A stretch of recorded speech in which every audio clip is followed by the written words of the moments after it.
Hello everyone. In this video, we are going to learn how to write in-text citations. You will need this information for each essay you write this semester. Let's get started.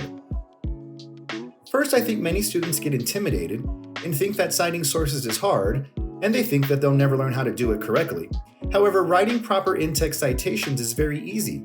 Just remember that you'll need two pieces of information for most scenarios: the author or authors' last names, and the original page number if available. About half of your sources will come from websites, and they'll be in the HTML format. That means that no page numbers are available, as you know when reading an article from the web on your phone or computer. In this scenario, if you use a signal phrase, you don't really have to do anything. For example, Nicholas Kristof of the New York Times argues, this is a quote, "The only thing that you have to do is put a period inside the last quotation mark because you love America. Because I've already said the last name and no page numbers are available because this is an article from a website, I'm done. There's nothing left to do." However, if you choose not to use a signal phrase, then you must cite the author's name in a citation like this. Notice how I have to put Kristof in the citation.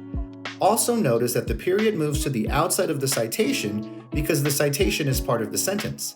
Also notice that only one period is required. Do not put two periods. There are no other pieces of punctuation required. Next, for PDFs, print sources, or any source with original pagination, you must cite the original page number. If ever you have the option to download a PDF or HTML version of an article, you must always go with the PDF version.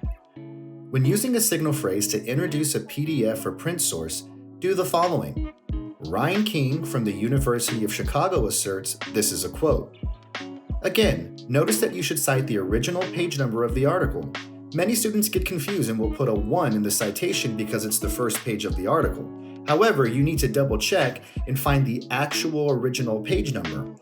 Once again, notice that only one period is used and it's placed outside the last parenthesis.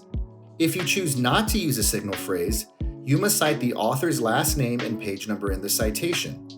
Notice that only the last name and page number go in the citation. Do not put a comma, paragraph number, or year. Also notice that the period goes outside the citation once again. Now we come to the one exception to the rule. Know that this won't happen often. This is how you cite articles without an author listed. In this scenario, you are going to cite a shortened version of the article title in quotes and in parentheses. So for example, according to procon.org, a nonpartisan information website, this is a quote. Notice that each major word of the article is capitalized, even if the original is not. Notice that you must add an ellipsis to signal to the reader that the title is shortened, and notice that the article title is in quotation marks, in parentheses, and one period is placed outside the last parenthesis.